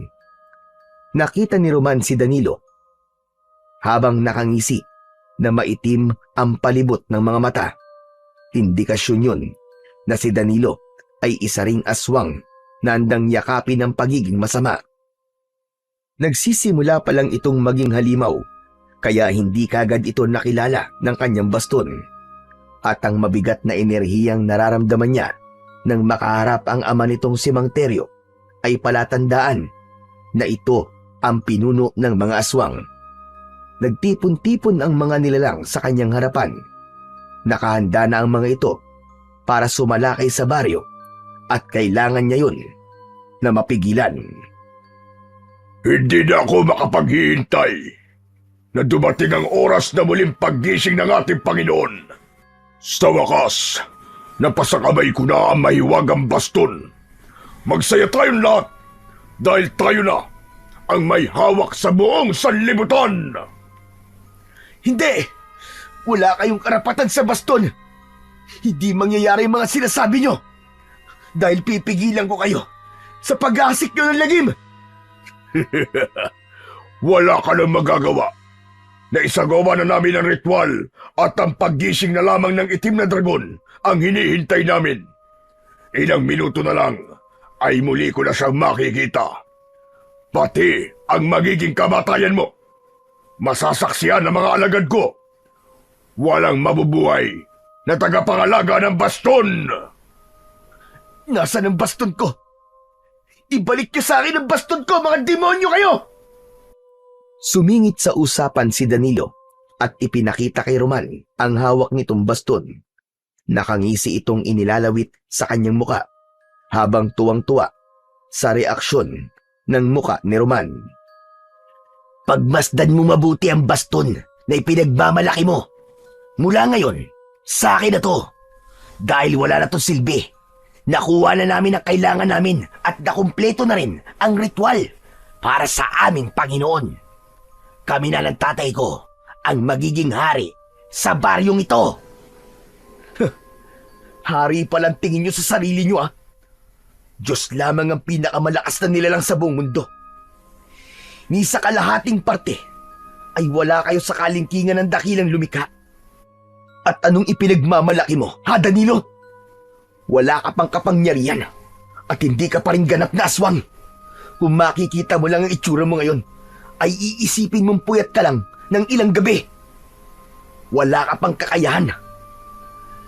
Tila napikon si Danilo sa sinabi ni Roman sa kanya. Kaya naman, mabilis nitong sinuntok ang muka ni Roman habang bakas sa mga mata nito ang galit. Anong sabi mo, Roman? Minamaliit mo ba ang kakayahan ko? Ano sinasabi mong hindi pa ako ganap na aswang, ha? Ano sa palagay mo, Danilo? Alam kong hindi ka pa ganap na aswang dahil ang tamang edad bago maging aswang ang lalaki ay 21 taon. Anong inilagay mo sa mata mo, uling? Para kang sira. Nangangarap ka ng gising.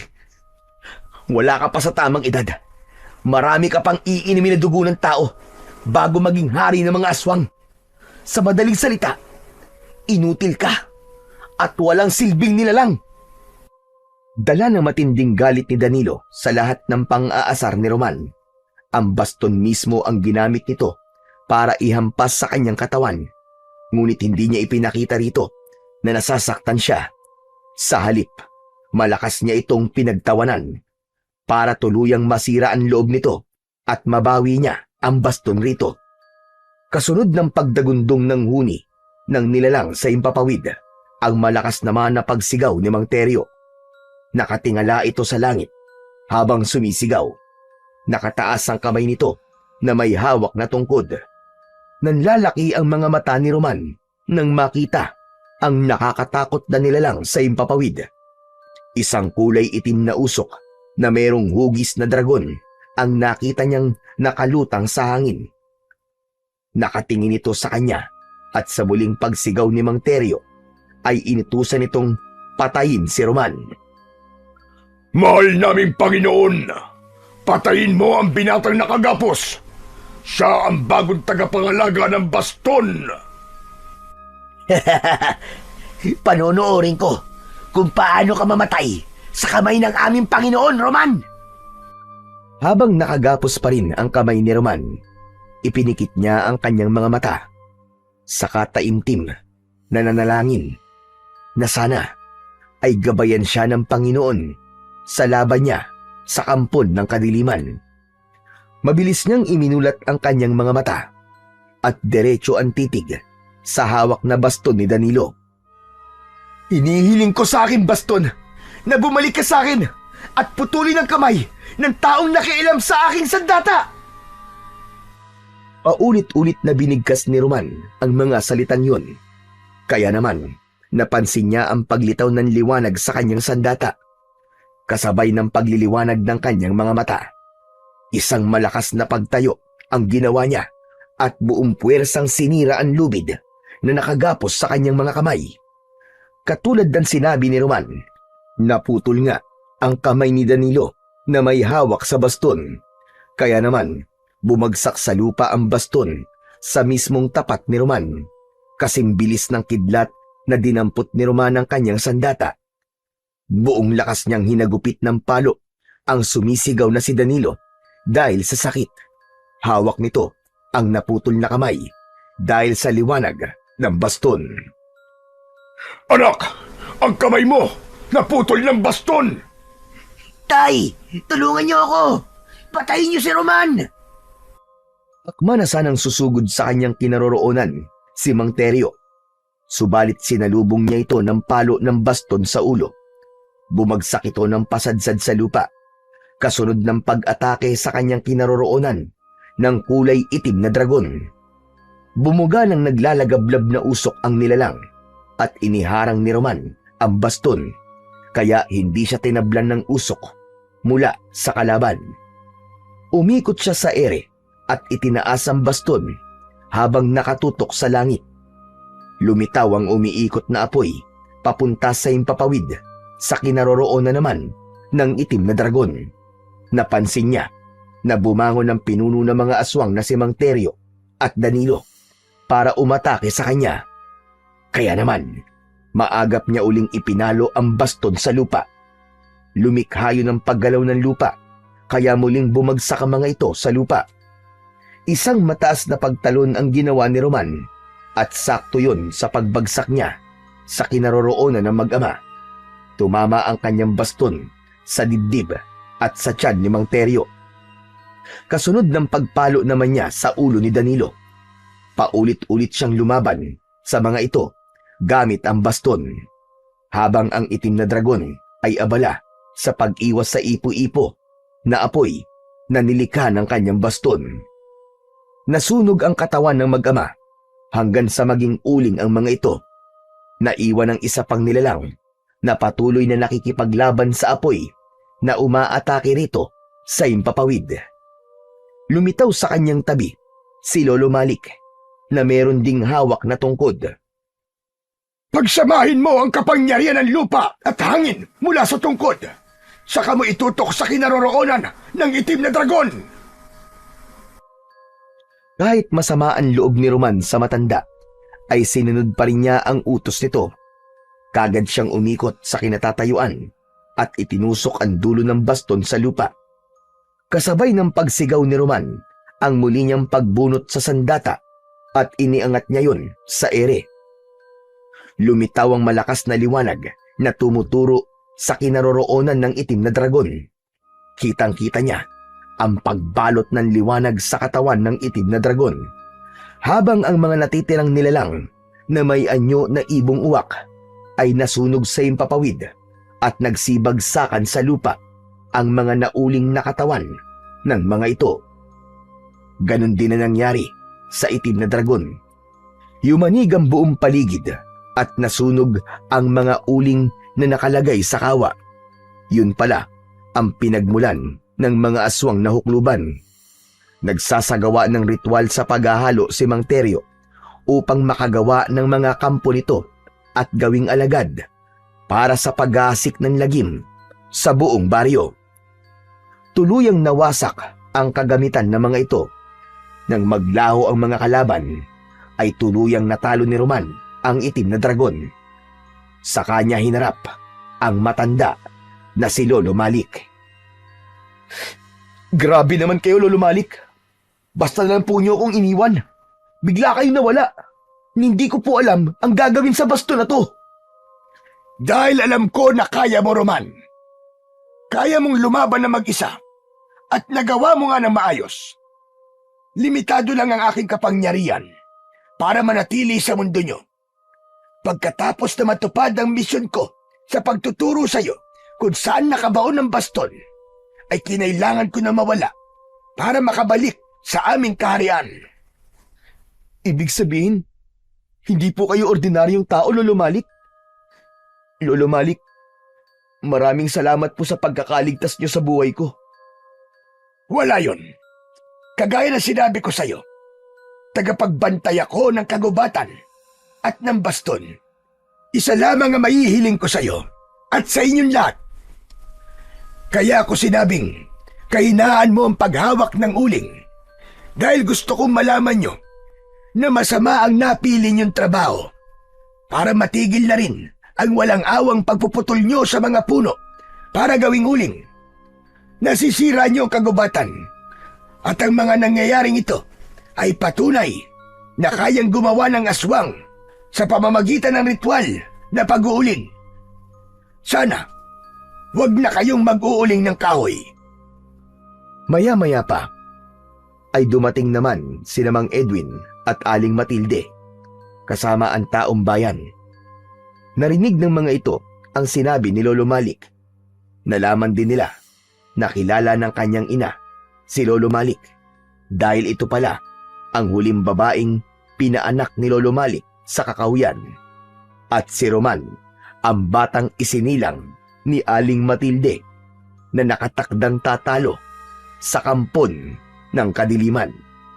Kaya bata pa lang talaga ay nakaguhit na sa kapalaran ni Roman ang maging tagapagligtas ng baryo at magiging tagapagbantay ng baston na gawa sa sungay ng dragon. O paano? Magpapaalam na ako sa inyong lahat. At dahil tuluyan ang napatay ni Roman ang itim na dragon, babalik na rin sa dati ang mga taong nabiktima ng hipnotismo ng mga aswang. Ang tinutukoy ni Lolo Malik ang mga naging kaibigan ni Danilo na ginamit sa paggawa ng kasamaan. Kasama ang dalawa panlalaki na una ng naipnotismo ng aswang para idiin si Mang Edwin sa kasalanang hindi nito ginawa. Nangako rin ang mga tao na hindi na sila mag-uuling at puputol ng mga puno sa kagubatan. Tuluyang naglaho ang matanda sa kanilang paningin. Naramdaman ni Roman ang yakap ng kanyang mga magulang. Sobra rin na nagpapasalamat ang taong bayan sa pagtulong ni Roman sa kanila laban sa mga aswang na hukluban. Magmula ng gabing yon ay tuluyang nagbago ang mga tao. Wala nang nag-uuling at wala na rin nagpuputol ng mga puno sa kagubatan. Sa halip, nagtatanim sila ng mga puno at pinalitan nila ng bagong tanim ang mga punong nawala ng dahil sa pag-uuling at pagkakaingin. Habang si Kapitan Basco naman ay naglaho na parang bula, kasama ng buo nitong pamilya na isa ring mga aswang na napatay ni Roman sa laban. Kaya ang pumalit na kapitan ng baryo ng San Felix ay si Mang Edwin, na pinangungunahan ang pagtatanim ng mga puno sa kagubatan, habang si Roman naman ay nanatiling tagapangalaga at tagapagbantay ng nahukay na baston na gawa sa sungay ng dragon bilang tagapagtanggol ng liwanag at katarungan.